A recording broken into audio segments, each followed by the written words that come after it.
ನಮಸ್ಕಾರ ಪ್ರಿಯ ವೀಕ್ಷಕರೇ. ನಿಮ್ಮ ಜೀವನದಲ್ಲಿ ಒಂದು ದೊಡ್ಡದಾದಂತಹ ಬದಲಾವಣೆ ಬರ್ತಾ ಇರುವಂತಹ ಸಮಯ ಬಂದಿದೆ. ಹೌದು, ಅದೇ ಈ ಒಂದು ಗುರುವಿನ ಒಂದು ಸಂಚಾರ ಅಂತಾನೆ ಹೇಳ್ಬಹುದು. ಗುರುಬಲ ಅನ್ನುವಂತಹದ್ದು ಮೇಷ ರಾಶಿಯವರಿಗೆ 2026ನೇ ಇಸ್ವಿಯಲ್ಲಿ ಜೂನ್ ತಿಂಗಳು ಗುರುಬಲ ಬರ್ತಾ ಇದೆ. ಗುರುಬಲ ಅಂದ್ರೆ ಏನು? ಗುರುಬಲ ಬಂದಾಗ ನಿಮ್ಮ ಜೀವನದ ದಿಕ್ಕು ಹೇಗೆ ಬದಲಾವಣೆ ಆಗ್ತದೆ ಅನ್ನುವಂಥದ್ರ ಬಗ್ಗೆ, ಹಾಗೇನೆ ಈ ಗುರುಬಲದಿಂದಾಗಿ ನಿಮಗೆ ಈ ವರ್ಷ ಅದೃಷ್ಟ ಕಾದಿದ್ಯಾ ಅನ್ನುವಂಥ ವಿಚಾರಗಳ ಬಗ್ಗೆ ನಾವು ತಿಳ್ಕೊಳ್ಬೇಕಾಗತ್ತೆ. ಈ ಒಂದು ಸಂಚಿಕೆಯಲ್ಲಿ ಸುದೀರ್ಘವಾದಂತಹ ಒಂದು ನಿಮ್ಮ ಜೀವನದಲ್ಲಿ ಗುರುಬಲ ಬರ್ತಾ ಇರೋದ್ರಿಂದಾಗಿ ಯಾವ ವಿಧದಂತಹ ಬದಲಾವಣೆಗಳಾಗ್ತಾ ಇದೆ ಅನ್ನುವಂಥದ್ರ ವಿಚಾರಗಳನ್ನ ಎಳೆ ಎಳೆಯಾಗಿ ಬಿಡಿಸಿ ಹೇಳ್ತಾ ಇದ್ದೇವೆ. ಖಂಡಿತವಾಗಿ ವಿಡಿಯೋನ ಕೊನೆಯವರೆಗೂ ನೋಡಿ ಅಂತ ಹೇಳ್ತಾ, ಹಾಗೇನೆ ಕೊನೆಯಲ್ಲಿ ವಿಶೇಷವಾಗಿ ನಿಮ್ಗೆ ಗುರುಬಲವನ್ನ ಇನ್ನು ಹೆಚ್ಚಿಸ್ಕೊಳ್ಳಿಕ್ಕೆ ವಿಶೇಷವಾದಂತಹ ಪರಿಹಾರಗಳನ್ನ ಕೂಡ ಸೂಚಿಸಲಾಗ್ತಾ ಇದೆ. ವಿಷಯಕ್ಕೆ ಬರೋ ಮೊದಲು ಒಂದು ಸಣ್ಣ ಮಾತು. ನಿಮ್ಮ ಜೀವನದಲ್ಲಿ ಏನು ಸರಿಯಾಗಿಲ್ಲ ಅನಿಸ್ತಾ ಇದೆಯಾ? ಮದುವೆಯ ವಿಚಾರದಲ್ಲಿ ತಡವಾಗ್ತಾ ಇದೆ, ಅಥವಾ ಪ್ರೀತಿ ಪ್ರೇಮದಲ್ಲಿ ಒಂದು ಸಮಸ್ಯೆಗಳು ಕಾಣ್ತಾ ಇದೆ, ಮನಃಶಾಂತಿ ಇಲ್ಲ, ಹಣಕಾಸಿನ ತೊಂದರೆ, ಹಾಗೇನೆ ಇಂತಹ ಹಲವಾರು ಸಮಸ್ಯೆಗಳು, ಕುಟುಂಬದಲ್ಲಿ ಅಸಮಾಧಾನದಂತಹ ಸಮಸ್ಯೆ, ಇರದಂತಹ ಸಮಸ್ಯೆಗಳು ಕಾಡ್ತಾ ಇದೆ ಅಂದ್ರೆ ನಿಮ್ಗೆ ಸಾಮಾನ್ಯವಾಗಿ ಈ ಸಮಸ್ಯೆಗಳು ಕಾಣಬಹುದು. ಆದ್ರೆ ಕೆಲವೊಮ್ಮೆ ಇದರ ಹಿಂದೆ ಆಳವಾದಂತಹ ಗ್ರಹಗತಿಗಳ ಒಂದು ಕಾರಣ ಅನ್ನುವಂತಹದ್ದಿರ್ತದೆ. ಸರಿಯಾದಂತಹ ದಾರಿ ಮತ್ತು ಮಾರ್ಗದರ್ಶನ ಸಿಕ್ಕರೆ ಮಾತ್ರ ಈ ಸುಳಿಯಿಂದ ಹೊರಬರಲು ಸಾಧ್ಯ. ನಿಮ್ಮ ಎಲ್ಲಾ ಸಮಸ್ಯೆಗಳಿಗೆ ಪರಿಹಾರ ಇಲ್ಲಿ ಸಿಗ್ತದೆ. ಗುರೂಜಿಯವರನ್ನ ನೇರವಾಗಿ ಭೇಟಿ ಮಾಡಲು ಅಥವಾ ಅವರ ಜೊತೆ ಮಾತನಾಡಲು ಸ್ಕ್ರೀನ್ ಮೇಲೆ ಕಾಣ್ತಾ ಇರುವಂತಹ ಸಂಖ್ಯೆಗೆ ಈ ಕೂಡಲೇ ಸಂಪರ್ಕಿಸಿ. ಒಮ್ಮೆ ಮಾತನಾಡಿ ನೋಡಿ, ನಿಮಗೆ ಬೇಕಾಗಿರುವಂತಹ ಉತ್ತರ ಖಂಡಿತವಾಗಿ ಸಿಗ್ತದೆ.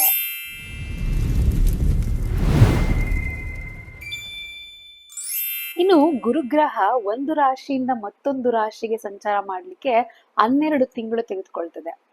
ಈ 12 ತಿಂಗಳು ತೆಗೆದುಕೊಳ್ಳೋದು ಸರಿಸುಮಾರು ಒಂದು ವರ್ಷ ಗುರುಗ್ರಹ ಒಂದು ರಾಶಿಯ ಚಕ್ರದಲ್ಲಿ ಸಂಚಾರವನ್ನ ಮಾಡ್ತದೆ. ಮಿಥುನ ರಾಶಿಯಲ್ಲಿದ್ದಂತಹ ಗುರು 2026ನೇ ಇಸ್ವಿಯಲ್ಲಿ ಜೂನ್ ತಿಂಗಳಿನಲ್ಲಿ ಕರ್ಕಾಟಕ ರಾಶಿಗೆ ಪ್ರಯಾಣವನ್ನ ಬೆಳೆಸ್ತಾ ಇದ್ದಾನೆ. ಈ ಒಂದು ಕರ್ಕಾಟಕ ರಾಶಿ ಅನ್ನುವಂತಹದ್ದು ಗುರುವಿಗೆ ಒಂದು ಉಚ್ಚ ಸ್ಥಾನ ಅಂತ ಹೇಳ್ತಾರೆ. ಅದರಲ್ಲೂ ಕೂಡ ಮೇಷರಾಶಿಯಲ್ಲಿರುವಂತಹವ್ರಿಗೆ ಇದು 4ನೇ ಮನೆ ಆಗಿರೋದ್ರಿಂದಾಗಿ ಈ ಒಂದು ಮೇಷರಾಶಿಯಲ್ಲಿರುವಂತಹವ್ರಿಗೆ ಇದು ಸುಖ ಸ್ಥಾನ, ಸುಖದ ಮನೆ ಅಂತಾನೆ ಹೇಳ್ತಾರೆ. ಹಾಗಾಗಿ ಈ ಒಂದು ಕರ್ಕಾಟಕದಲ್ಲಿ ಗುರು ಉಚ್ಚ ಸ್ಥಾನನಾಗಿರೋದ್ರಿಂದಾಗಿ ಶಕ್ತಿ, ಅವನ ಒಂದು ಶಕ್ತಿ ಅನ್ನುವಂಥದ್ದು 10 ಪಟ್ಟು ಹೆಚ್ಚಾಗ್ತದೆ. ಇದರ ಅರ್ಥ ಈ ಒಂದು ಮೇಷರಾಶಿಯಲ್ಲಿ ಇರುವಂತಹವರ ಜೀವನದಲ್ಲಿ ಸುಖ ಶಾಂತಿ ಸಮೃದ್ಧಿ ನೆಲೆಸುವಂತಹ ಕಾಲ ಬಂದಿದೆ ಅಂತ ಇದರ ಅರ್ಥ ಆಗಿರ್ತದೆ. ಹಾಗಾಗಿ ಈ ಒಂದು ಗುರುಗ್ರಹದ ಒಂದು ಅನುಕೂಲತೆ ಅನ್ನುವಂತಹದ್ದು ಈ ಒಂದು ಮೇಷರಾಶಿಯಲ್ಲಿ ಇರುವಂತವ್ರಿಗೆ ಹೇಗಿದೆ ಅಂತ ನೋಡಿದಾಗ, ಮದುವೆಯ ವಿಚಾರದಲ್ಲಾಗಿರಬಹುದು, ಕೌಟುಂಬಿಕ ವಿಚಾರದಲ್ಲಿ ಹೇಗಿದೆ ಅಂತ ನೋಡಿದಾಗ, ಇಲ್ಲಿ ಮೇಷರಾಶಿಯಲ್ಲಿ ಇರುವಂತಹವ್ರಿಗೆ ಬಹಳ ದಿನಗಳಿಂದ ಕಾಯ್ತಾ ಇರುವಂತಹದ್ದು ಮದುವೆಗಾಗಿ. ಗುರುಬಲ ಇಲ್ದಿದ್ದಾಗ ಎಷ್ಟೇ ಹುಡುಕಿದ್ರು ಕೂಡ ಬಾಳ ಸಂಗಾತಿ ಅನ್ನುವಂತವ್ರು ಸಿಗೋದಿಲ್ಲ. ಹಾಗಾಗಿ ಅಥವಾ ನಿಶ್ಚಯವಾಗಿದ್ರು ಕೂಡ ಅದು ಮುರಿದು ಬೀಳುವಂತಹ ಸಾಧ್ಯತೆಗಳಿರ್ತದೆ.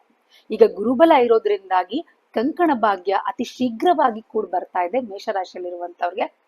ಇನ್ನು ಸಂಬಂಧಗಳಲ್ಲಿದ್ದಂತಹ ಕಿರಿಕಿರಿಗಳಾಗಿರಬಹುದು, ಅತ್ತೆ ಸೊಸೆಯಲ್ಲಿದ್ದಂತಹ ಅಥವಾ ಗಂಡ ಹೆಂಡತಿಯ ನಡುವೆ ಇದ್ದಂತಹ ಏನೇ ಒಂದು ಭಿನ್ನಾಭಿಪ್ರಾಯಗಳಿದ್ರು ಕೂಡ ಅದೆಲ್ಲವೂ ನಿವಾರಣೆಯಾಗಿ ಪ್ರೀತಿ ಎನ್ನುವಂಥದ್ದು ಹೆಚ್ಚಾಗ್ತಾ ಹೋಗ್ತದೆ.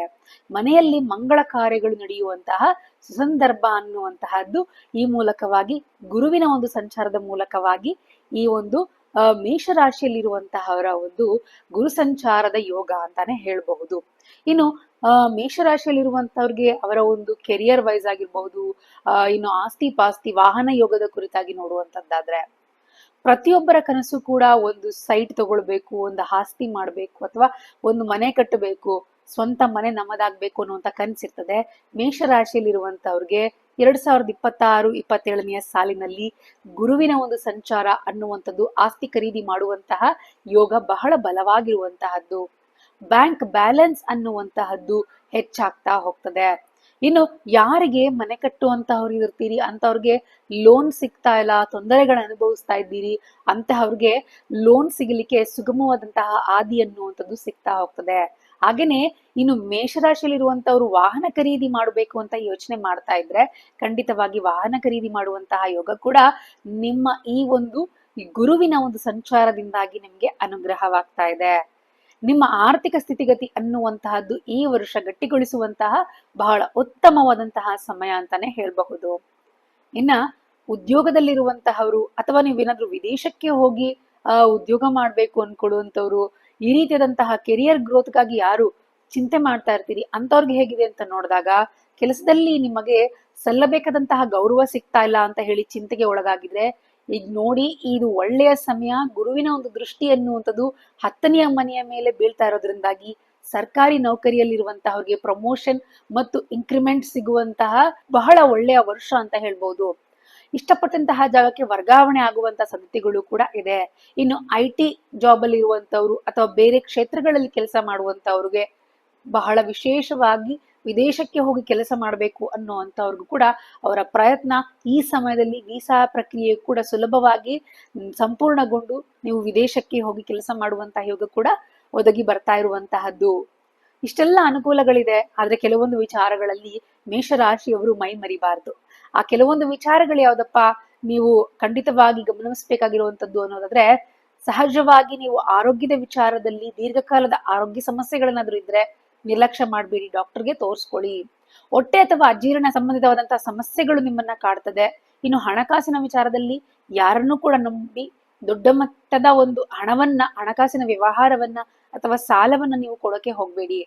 ಹೂಡಿಕೆ ಮಾಡುವಾಗ್ಲೂ ಕೂಡ 100 ಬಾರಿ ಯೋಚನೆ ಮಾಡಿ ಮುನ್ನಡೆದ್ರೆ ಬಹಳ ಉತ್ತಮ ಅಂತಾನೆ ಹೇಳ್ಬಹುದು. ಇನ್ನು ಗುರುವಿನ ಒಂದು ಅನುಗ್ರಹವನ್ನ ಹೆಚ್ಚಿಸ್ಕೊಳ್ಳಿಕ್ಕೆ ಯಾವ ರೀತಿಯಾದಂತಹ ಒಂದು ಪರಿಹಾರಗಳನ್ನ ಮಾಡ್ಕೊಳ್ಳೋದ್ರಿಂದ ಗುರು ಅನುಗ್ರಹ ಹೆಚ್ಚಾಗ್ತದೆ ಅಂತ ನೋಡೋದಾದ್ರೆ, ಪ್ರತಿ ಗುರುವಾರ ಗುರುವಿನ ಒಂದು ದೇವಾಲಯಕ್ಕೆ, ಗುರುಗಳ ಆಲಯಕ್ಕೆ ಭೇಟಿ ನೀಡಿ ಅಥವಾ ಕಡಲೆಕಾಳನ್ನ ದಾನವಾಗಿ ನೀಡಿ. ಸಾಧ್ಯವಾದಷ್ಟು ಬಡ ವಿದ್ಯಾರ್ಥಿಗಳಿಗೆ ಪುಸ್ತಕಗಳನ್ನ ನೀವು ಕೊಡಿಸುವಂತದನ್ನ ಮಾಡಿ. ಹಳದಿ ಬಣ್ಣದ ವಸ್ತ್ರವನ್ನ ಧರಿಸಲಿಕ್ಕೆ ಪ್ರಯತ್ನ ಪಡಿ. ಓಂ ಗುರವೇ ನಮಃ ಅನ್ನುವಂತ ಮಂತ್ರವನ್ನ 108 ಬಾರಿ ಜಪವನ್ನ ಮಾಡಿ ಅನುಕೂಲವಾಗ್ತದೆ. ನಂಬಿಕೆಯಿಂದ ಕೆಲಸವನ್ನ ಮಾಡಿ ಜೀವನದಲ್ಲಿ ಬದಲಾವಣೆಗಳನ್ನ ನೀವೇ ನೋಡ್ತಾ ಹೋಗ್ತೀರಿ. ಈ ವಿಡಿಯೋ ನಿಮ್ಗೆ ಇಷ್ಟ ಆಯ್ತು, ಉಪಯುಕ್ತ ಅನಿಸಿದ್ರೆ ದಯವಿಟ್ಟು ಶೇರ್ ಮಾಡಿ, ಲೈಕ್ ಮಾಡಿ. ಹಾಗೇನೆ ಓಂ ಗುರುದೇವ್ ಅಂತ ಹೇಳಿ ಕಮೆಂಟ್ ಮಾಡಿ ಅಂತ ಹೇಳ್ತಾ ಎಲ್ರಿಗೂ ಒಳ್ಳೆದಾಗ್ಲಿ. ಸರ್ವೇ ಜನ ಸುಖಿನೋ ಭವಂತು. ನಮಸ್ಕಾರ.